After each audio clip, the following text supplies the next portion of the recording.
You pay $800 a month for health insurance. Every time that money is deducted from your checking account, you tell yourself it is worth it. You think you are safe. You think you're safe. You think you have bought a shield against the absolute worst moments of human existence. Here is the brutal, terrifying You're not. reality. That shield is made of paper. And the day you actually need to use it, the day you receive a diagnosis that brings you to your knees, you will realize a chilling truth. The insurance company is not in the business of saving your life. They are in the business of not paying for it. Every single year, over 500,000 American families are forced into total bankruptcy because of medical debt. And the great tragedy of this statistic, the majority of them had health insurance the entire time. They did everything right. They played by the rules. They paid their premiums on time for decades. They got the gold-plated premium tier plan. And when they finally got sick, the insurance company simply looked at them and said no. And they didn't just say no to covering the treatment.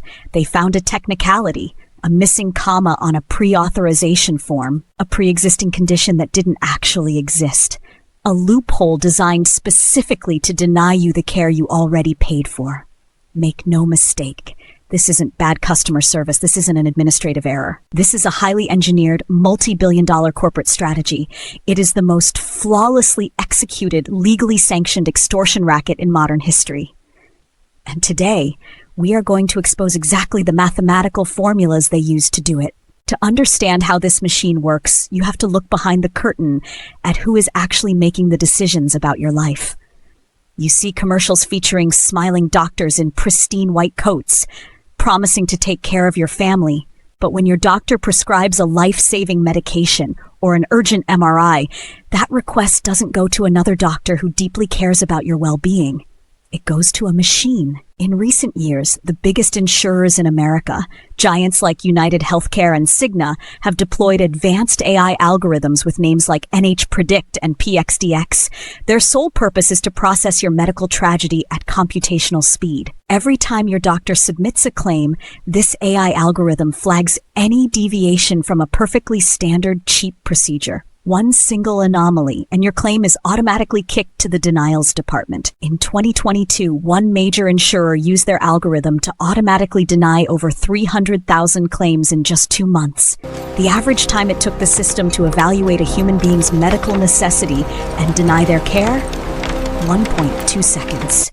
And to satisfy the legal requirement that a doctor must review a denial, the insurance companies employ armies of medical directors. These are doctors whose only job is not to treat you, but to click confirm denial on a computer screen hundreds of times a day.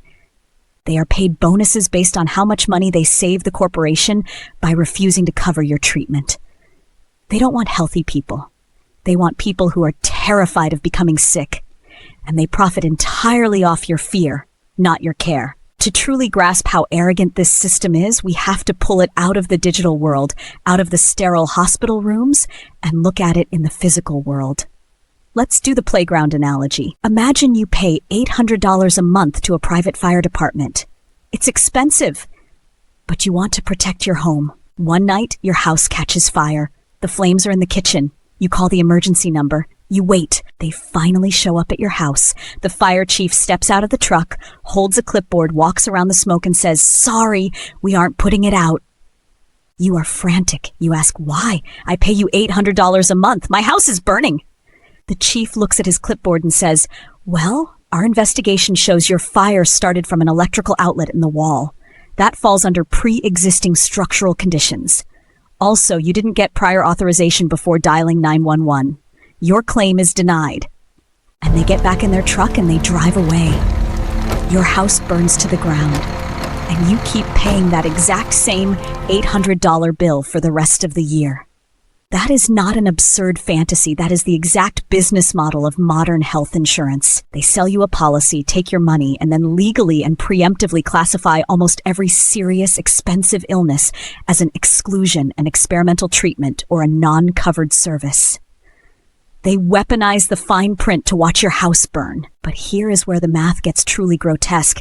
This is the biggest lie in the entire healthcare industry, and you are funding it. You have probably wondered why American healthcare is so unfathomably expensive. Why does an MRI for a torn ACL cost $4,000 in an American hospital when that exact same machine costs $800 in Switzerland and $300 in Turkey? The answer is a government regulation called the Medical Loss Ratio, or MLR. The law was meant to protect you. It states that insurance companies must spend at least 80% of your premium dollars on actual patient care. They are only legally allowed to keep the remaining 20% for administrative costs, executive bonuses, shareholder dividends, and corporate jet fuel. The politicians cheered. They thought they capped corporate greed, but Wall Street is infinitely smarter than politicians. Think about the math. If an insurance company's profit is legally capped at 20% of total medical spending, how do they make more money? How do they show growth to their shareholders? They cannot make more profit by negotiating prices down. If healthcare gets cheaper, their 20% cut gets smaller. The only mathematical way for a health insurance company to increase their absolute profit is to make sure that the total cost of healthcare violently perpetually explodes. 20% of $1 billion is vastly better than 20% of $1 million. So they don't use their massive membership to negotiate prices down. They act as the middleman to inflate them. They set a fake astronomical sticker price that is 10 times higher than it should be. Then they offer you a discount of 50% to make you feel like you are getting a good deal. But they are still capturing 20% of that massively inflated number. But it gets worse. How do they guarantee costs stay high? Vertical integration. The insurance companies quietly bought the pharmacies, they bought the clinics, they bought the doctors' groups. So now the insurance company charges itself $1,000 for a bottle of pills that costs $10 to make. They record that $1,000 as medical spending to satisfy the 80% government rule, and then they pocket the profit on the pharmacy side of the exact same corporation. It is a closed-loop money laundering scheme entirely funded by your premiums. And now we arrive at the absolute moral tragedy of this mathematical cage. Because a low-income worker without a platinum plan inevitably walks into the same emergency room, they don't have the luxury of an $800 premium. They have a high-deductible policy or no insurance at all. They have a broken arm. They get the same x-ray, they get the same cast, and they are handed a bill for $15,000. They don't get the fake corporate discount for paying cash. They don't get a break because they work 2 jobs. Because the insurance monopolies artificially inflated the baseline sticker price to satisfy their accounting loopholes, the uninsured and the underinsured are forced to face the unmitigated financial blast radius. They simply drown. While the insurance company in a glass tower 1,000 miles away takes inflated premiums from the middle class, they use that pool of money to deny the working class the care they desperately need. It is a reverse Robin Hood on a scale that makes bank fees look like absolute pocket change. Imagine a father of 2. He works 45 hours a week, he pays for a middle-tier plan, he gets a terminal diagnosis. The treatment exists, the medicine exists, it has been proven to work. But his insurance plan's algorithm flags the drug as experimental. They refuse to cover it. He spends the last 12 months of his life fighting his insurance company rather than fighting his disease. He writes appeal letters, he hires lawyers, he empties his children's college savings just to stay alive.